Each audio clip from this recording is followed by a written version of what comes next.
Welcome to the Real Film Nerds Podcast. Come one, come all, and check out the Real Film Nerds Podcast, episode number 261. I think that's right. Mike, it's 261? Yeah, I think that's right. I didn't Matt, Google it. Matt, are we geeks today or what? Oh, hell yeah, we are. We are super geeks today. Although I prefer my chicken fried. I guess, I don't know. I think I like mine grilled better. Or rotisserie. Rotisserie. Yeah, Boston Market. Dude, I wish we had one of those here. How the hell do I live in a retirement community that doesn't have a Boston Market? I don't know, man. That's a travesty. Especially you guys are getting all those things. You got all the city people coming. They're gonna bring their city things, dude. They need their Pilates. They need their Boston markets. LaCroix. Yeah, LaCroix. You mean the shitty people? It's city people. City. Oh, shitty people? Oh, South Park, I love you. Okay, Mike, so Real Film Nerds episode number 1, 2, no, 2, not 1. It's always number 1 because you're number 1, Mike. Number 261, episode 261. There, I can speak the English. We're talking about an Oscar-nominated film for Best Picture for this year, 2022, but I guess it's 2021 because that's when the film supposedly came out.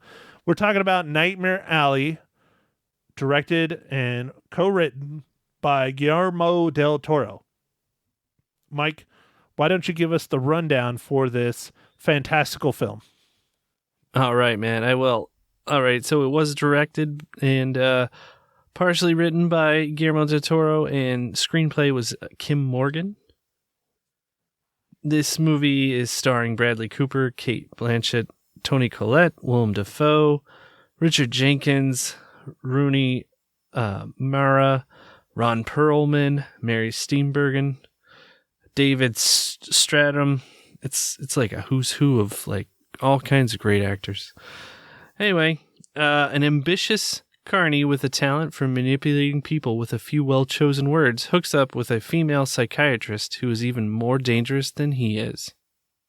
See, I think that's not a super accurate, description of this film because that's only like the last third of the film. Yeah, that's not the best, but the other ones are really, really wordy, and I don't know. But, this I think this movie is a little bit hard to describe. It is. I could try and describe it. It's like the first act is this thing, the second act this thing, it's, I don't know. It's hard to describe. It's no worries, man. There's a lot going on. I have to say, Mike, surprisingly, I thought this was going to be like a monster movie, like most of Guillermo del Toro's previous films. Not all of them, but a lot of them, because that's what he loves to do. That's what he's known for. This is more of a monster movie, as in the person inside is a monster. And I rather enjoyed it. I thought it was a very interesting film. The last third, which is what the description is, wasn't really my favorite part of the film. I will say my favorite part of the film is the first third, or maybe the first 2/3. But surprisingly, I really, really enjoyed this film. I didn't have high hopes for it. I thought it was kind of weird. But, dude, stellar cast. Just incredible. Everyone is in this movie. Yeah, the cast is really what makes this movie. I mean, also the awesome visuals, the beginning part of the carnival or freak show. I don't know what you would call it, but that was really, really neat. I thought that was amazing. Just the period piece. Like, I didn't know this was a period piece or anything. Well, I think it's a carnival and a freak show because, a freak show is part of a carnival. When I was discussing this film with my mother, we didn't do the radio today. It was called out sick. But she kept referring to it as a circus, and it was started by, P.T. Barnum. I'm like, no, there is a very, very big difference between a carnival and a circus. Carnivals have rides, circuses have animals. The animals are the freaks in the carnival. I guess is how I would describe the two. Yeah. But no, I really liked it. I don't want to go out on a limb because we haven't seen all the Best Picture nominees yet. We've seen a lot of them. My opinion, hands down, the cinematography of this film right now, of the ones I've seen, I think should win it. I mean, it was really gorgeous. It was very unique, very pretty, very well done, wonderful shots. The only thing that I think probably rivals it that's better is probably Dune. Because I know Dune's nominated for Best Picture and Best Cinematography. This is on the level of Dune. It was fantastic. It was really, really good. Yeah, it was really well done. There's so many great actors in this movie, and it's a different kind of story. I guess you're right, Matt. Without giving away too much, it is kind of about the person inside getting consumed by evil or just their own greed or whatever's missing in their life. I don't know. I think greed is a good descriptor, but also ego. Yeah, and just there's some cool, I guess they're not cool, but there's foreshadowing used, and like you can kind of see some stuff is going to happen, but you just don't know how it's going to happen. So you keep on watching. It's like when the train's going to hit the car, you know it's going to happen, but you keep looking. Yeah, you can't look away. Right. Just like, what do we call it? They actually have laws against it here in Arizona. What is it? Rubbernecking. They have rubbernecking laws. It's like you're driving by the car accident and you can't look away. You don't want to look at it, but you can't look away at the same time, right? Yeah, no, that's 100% right, man. So, yeah, you're right. I knew with Guillermo del Toro being involved that the visuals of this movie, the cinematography would be really well done, and he continues that streak. Lots of beautiful colors when they're needed, and I don't know. It was cool. Like, I really liked how they did the carnival set scenes. Like, I felt that was so neat. I was like, wow, this is really, really cool looking. And like, there's constantly like they're showing you little different shows and stuff. It was neat.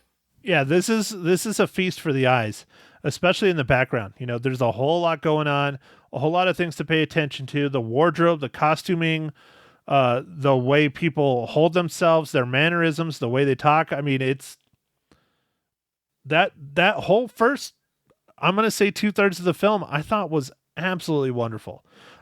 We can discuss the rest of it when we get into the spoiler section, because the last third is very different than the first. Yeah, that's for sure. That's for sure. And it's supposed to be, but it was definitely different. So I guess with that, Matt, I will ask you, what are you drinking this fine morning, evening, afternoon?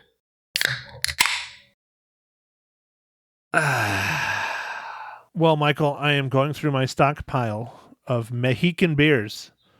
I have a Dos Equis Amber, and it's delightful. All right, man. That's great. That's great.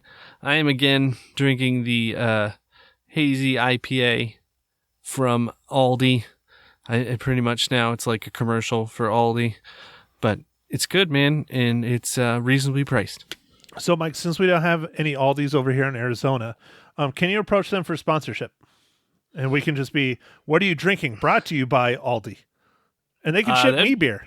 Yeah, that'd be cool. That'd be cool. I think that'd be neat. So are they in Arizona at all, Matt? Not that I know of. No, sir. Okay. It's just it's a German grocery store chain. So, and they do things a little differently, but it's good, man. I was talking to one of my clients that's looking to move here from Minnesota, and he was talking about Aldi, and he was saying how Aldi has an inflatable 6-person hot tub that's for sale for like $600, and they can't keep the stupid things in stock. And I'm like, I can't imagine why. That sounds absolutely wonderful for me, because I'm about the size of 6 people. Yes, I see, man. I don't know, man. They sell a lot of interesting things, dude. I think Mags picked up a kiddie pool for our son there while getting, food. Dude, beers and hot tubs. How the hell do we not have one of these? I know. All they need is a time machine. Yeah, we're good. We're golden. Then we can go back to the ski resort in Flagstaff in 1985 or whatever 80s year it was and rock out and, live our best lives as a ski bum. Yes. Okay, Mike. So this now means I hope you're ready. Your favorite part of the entire program. Mike, what horrible dad joke are you going to read and torture our listeners with today? I got dad jokes. I don't think they understand, though. Gotta think I'm funny. Other people never laugh, though. Dad jokes. Oh, dude, come on. You love them, Matt. You love them. How do you get a farm girl's attention? With or without a goat? A tractor. I think the goat one was better, but that's fine. That's fine, Mike. That's definitely a dad joke. Yeah, that's pretty good. I almost said donkey, but that probably would have been too far. Oh, okay. All right. Well, I'm glad you didn't go too far. Okay, Mike. Well, let's get it out of the way again. This is like 3 or 4 weeks in a row of nothing but easy MCU tie-ins. This is another really freaking easy one. But Mike, how does Nightmare Alley relate to the Marvel Cinematic Universe?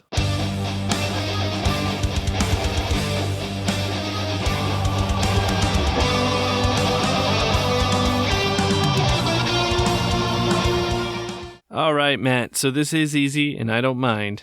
This is, of course, I'm going to use Bradley Cooper for this as Rocket from Avengers, Endgame, and Guardians of the Galaxy Volume 1, Guardians of the Galaxy Volume 2, and Avengers Infinity War. And then, now, Matt, I could also use Willem Dafoe, right? Yes, you can. Because now he's in the MCU. But I'm not, so... It's fine. Anyway. The main character, that's 2 weeks in a row of the main character in the film being tied to the MCU. Yeah. That, man, I loved all the characters in this. The characters of this movie were just great. Like... Such great actors, and it just helps the movie so much, I think. I don't know. All right, so here's the warning that we are now in spoilers, everyone, but we are now in spoilers. So let me retort Mike's thing. Yes, I absolutely loved everyone that was in this. I think it was wonderful seeing Ron Perlman on the big screen again. That dude's getting up there, man. He is. He's getting old. I think he's in his 70s now. So I don't know how much longer he's going to be acting. I would love to see him and Guillermo del Toro get together and finish out their Hellboy trilogy, because they only did the 2 films and it was supposed to be a trilogy. That would be freaking awesome. But Ron Perlman has talked about it. He's honest. He's like, dude, I'm fucking old. He's like, I don't want to be doing all these stunts and stuff in my 70s, But it was great seeing him in this film. I miss him. Sons of Anarchy was one of my favorite shows ever. Yeah, no, I was telling Mags about who was in it, and I was like, oh, the guy from Sons of Anarchy. She's like, oh, yeah. I was like, okay, good. I'm glad you remember. But yeah, 70, he's 72, dude. Yeah, he's up there, dude. He's up there. So I would love him to be around forever, because I think he is a wonderful actor, and I don't know how he didn't get more roles when he was younger, but hey, we got him now. We better cherish him while we got him, Just everyone did a really wonderful job in this film, from Bradley Cooper on down. I think it's kind of strange how they put, I don't have my IMDb up in front of me, but Cate Blanchett, yes, who played the therapist, as like a star in this film. She is not a star in this film. It was more the young lady that told around with Bradley Cooper's character. I don't know her name. You have it. Rooney Mara. Yeah, she's not one of the stars, but she clearly is a star in this film. She's in this film almost the whole thing. You know, granted, she's not a big, well-known actress, but she's in the whole thing. Yeah, she was in The Girl with the Dragon Tattoo. She played the girl. Yeah, she's just not super well known like Kate Blanchett. So they're using her name as star power, just like Toni Collette. You know, Toni Collette is not a star in this film, but she's on there as a star. Oh, I guess that's true. But her character, even though it's more towards the first third of the movie, is really valuable, and then kind of makes an appearance again a little later on. And I don't know. You're right. Yeah, no, I agree. I'm not arguing against that. I just wouldn't consider a star. Like the star you think is in every single part of the film. She's not in the end of the film. She's not really kind of in the middle. Once basically Bradley Cooper's character leaves the carnival, then she's kind of out. Yeah, that's true. That's true. I really like Willem Dafoe's character, even though we didn't get to see him all the way. But I liked when he would just go into like announce like his announcing or whatever, even though it was just him and Bradley Cooper. Yeah, he was just talking. He was still giving his spiel. Yeah, it was wonderful. William Dafoe, I mean, he killed it. And the passion and everything that he put behind the character, like that whole scene, again, we are in the spoilers, the whole scene where they're going through basically the jarred fetuses of everything and the freaks and all that shit. Like he put passion into talking about those fetuses, you know, from the pig to the, you know, the baby with the third eye and all that kind of stuff. And he's like, no, he doesn't like that. And it was like a fetus of a pig. And he like turned the jar and stuff. It was real interesting how much passion he put into his character. And it wasn't a super big part. I would say it was, you know, co-starring kind of part. Yeah. One of the scenes where he's explaining how you get a geek was quite interesting. I mean, it plays into the entire movie, but that was an interesting scene. You know, there's several scenes in this movie that kind of lead to different things, and that one was like, why are we learning about this? And of course, later on, we find out more. Yeah, because they go into hardcore, intricate detail about the geek at the beginning of the film, and you're just like, okay, that's interesting, but why do I care? Well, you find out at the end of the film. Yeah, for sure.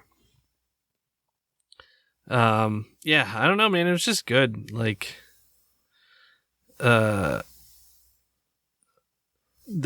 character that was Pete, he also kind of had some foreshadowing where he said he started to get too confident, so he can't do it anymore. Like, that was interesting, where he was like, I pulled myself out. I didn't want to become... He had a term. Forget what it was. Do you remember what I'm saying? No, I don't. I don't remember what term he used. But yeah, that actor, again, dude, it's just star-studded cast. I mean, even the smaller characters, like towards the end, you know, the main rich guy, I'm forgetting the name of the actor, but he was in Step Brothers. Oh, yeah. I'm forgetting his name. Again, I don't have my IMDb. Richard Jenkins. Yeah, Richard Jenkins. And then the wife from Step Brothers is in the film as well.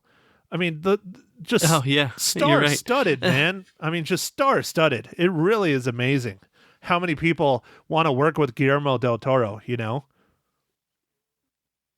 Yeah, but I mean, it was a well done. You know, it's kind of sad, Matt. I don't think this movie will win Best Picture, and it's likely because the Shape of Water just won not too long ago.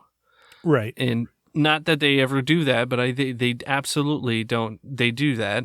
I feel like they'll be like, well, someone else needs to get Best Picture, but this is a better movie. You know, I don't want to say it. It's probably going to be Power of the Frickin' Dog, man.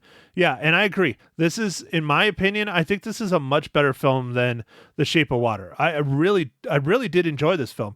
Now, is it Guillermo del Toro's best work? No, but it's really good. I think it's 2/3 of a movie. again, we're in spoilers, so we can start talking about this. I think the last third of the movie was boring as shit. I think they should have just taken it out. I think the first 2/3, when they're in the carnival and they're in the freak show and they're explaining all that stuff, I understand why they had the last third in there, but they didn't need it to be that long. It shows him becoming a swindler, going to the town, taking advantage of the rich, pocketing their money by telling them what they want to hear. It's, like that South Park had that whole episode where they made fun of people that do that shit. Oh yeah. The real estate agents. How dare you? How No. dare you, Michael? No, you're right. No, Matt, and like, I don't know, the psychologist really got to him, and like once he started drinking, I was like, oh, it's over. But like, it was just, I don't know. I guess he thought he could do it better or something, and he was just, I guess, greedy, and he found something that he loved to do, but it was maybe not the best thing to put your passion into, which is con people, like really work on it. And like, it is actually quite fascinating how much we give away by our stuff. Like, just if people really observe the way that they call themselves mentalists. Right, exactly. We would all like know a ton more about people, I guess, to an extent, right? You'd get things wrong because a lot of times they're just doing educated guess. Yeah, well, and they show that in the film, especially with the introduction of Cate Blanchett, where he picked up on what she had in her purse. He called out, what it typically would have been, typical lady stuff, money and like gloves and something else.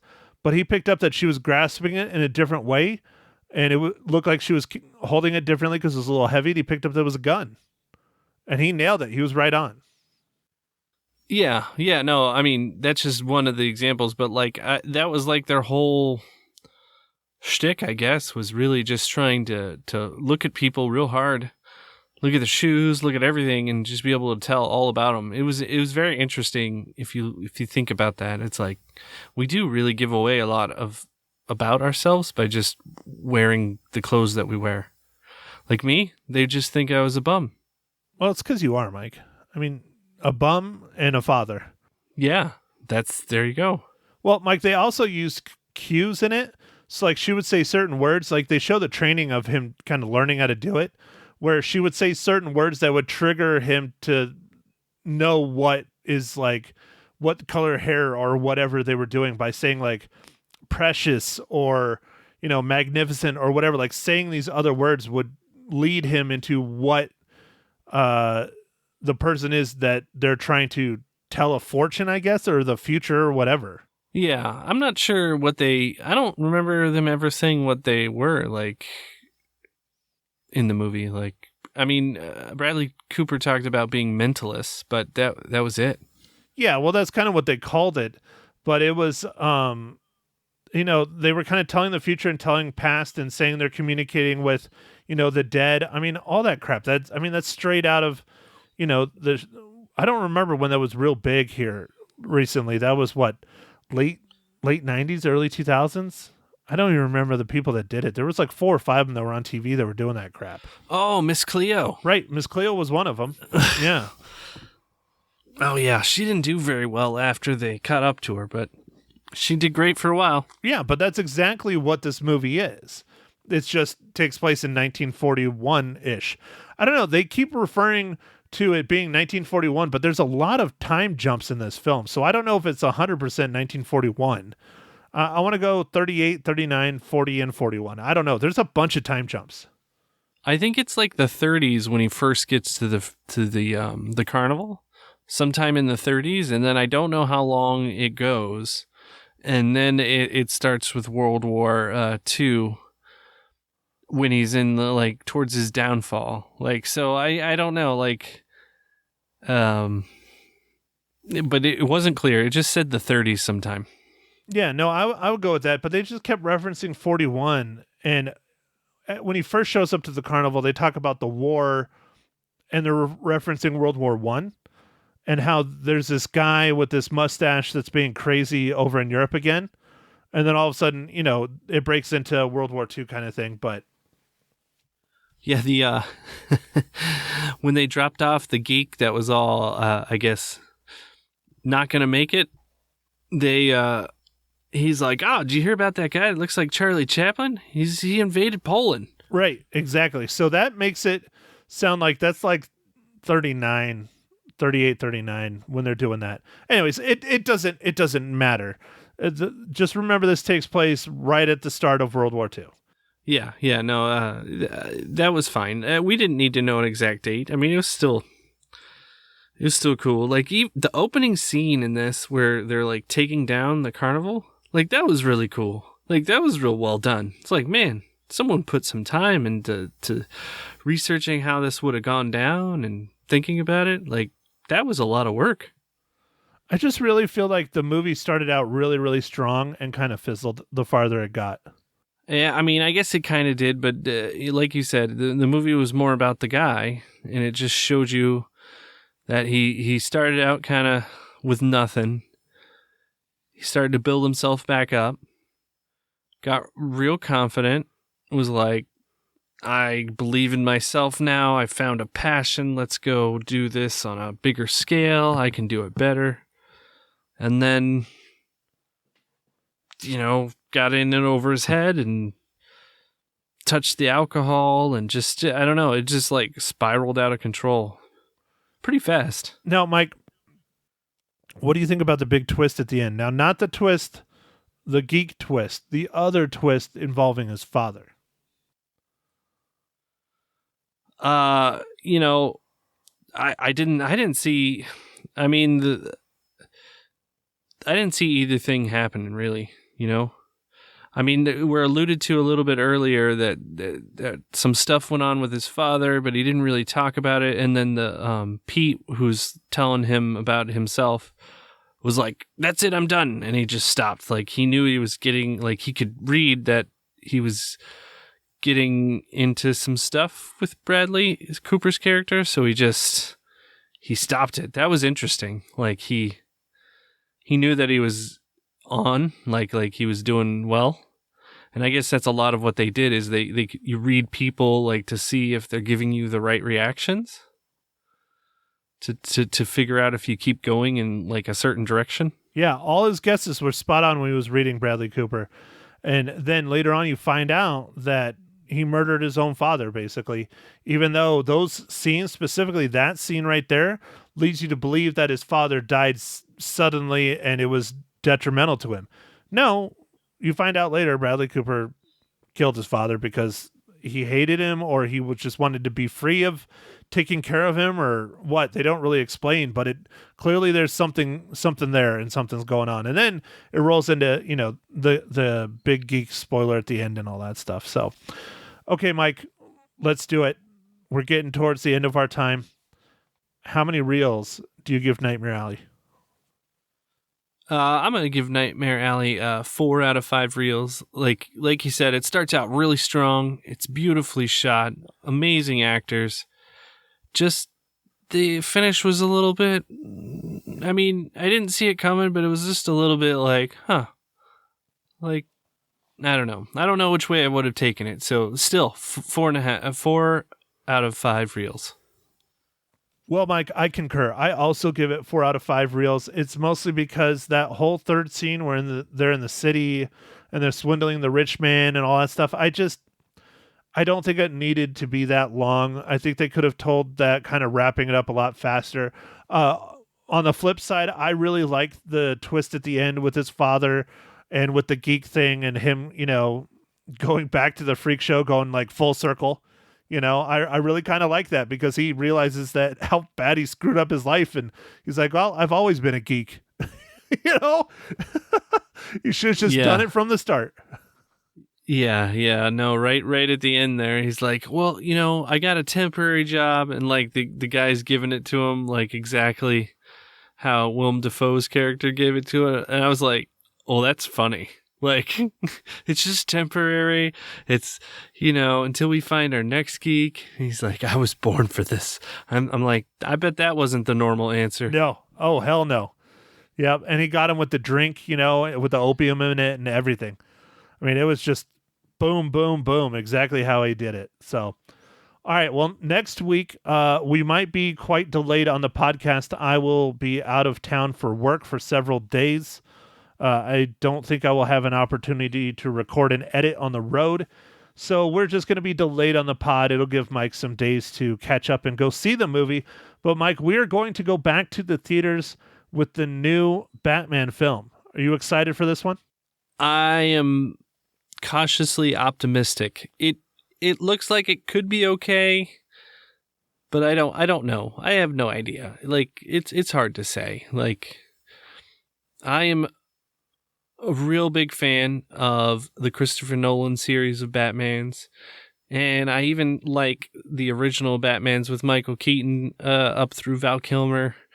The ones after that got real weird, but I don't know, man. I don't know. I just don't know why it's a thing now that every about 10 years we get a new Batman. I just don't understand it. Just re-release the other films in theaters because they were really good. I mean, and Michael Keaton was not the original Batman films. Come on, Mike, how dare you? That was Adam West. All right, right. But the ones that I originally saw. Well, you can always tell how old someone is. You ask them who their Batman is. I know what my answer is. That's funny. What's your answer, Mike? Oh, man. I guess it's Michael Keaton. Dude, whenever anybody asks who's my Batman, I go Michael Keaton. I love Christian Bale, but Michael Keaton, stepping into the theater at that age, watching the big screen, Batman on the big screen. Oh, dude. I mean, come on. Jack Nicholson as the Joker. Fucking amazing. So good. But I have to say Heath Ledger did do a better job. Okay, I'm going to stop. We can talk about Batman forever. We will talk about Batman a lot on the next podcast. Real Film Nerds episode number 200. I almost said it backwards. 263. Damn it. Sometimes I become dyslexic in my own head. All right, Mike, do your thing. All right. One last thing, Matt, before I do our thing. I just wanted to say about the war with Ukraine and Russia. Go Ukraine. Well put, Mike. So, yeah, I should have prefaced that right at the beginning of the podcast. Mike and I are going to do our best not to talk about the war much. We said that with COVID. And still we talked about it like every week for like a year. But we're going to try not to talk about the war too much. Just know we both are adamantly against what's going on over there in Ukraine. We think people should be free and live their own country and have their own rules, and what's going on over there is insanity, and it should not be happening in today's modern world. And let's hope this isn't the start of something bigger, because God knows we don't need it. No one needs it. No one. So there you go. All right. So, all right, now I'll do our thing. Thanks for listening, everybody. And make sure to follow us on Facebook, Twitter, Instagram. And, go out there, stream a movie or two, go watch a movie at the theater if you feel comfortable. And I think the COVID thing's actually dropping off. So at least for now, till the next variant. So get out there while you can. All right. Thanks, everybody. Catch you on next week. Thank you for listening to The Real Film Nerds. Now, don't forget to follow us on Facebook, Twitter, and Instagram at Real Film Nerds. Now, go out and catch a movie.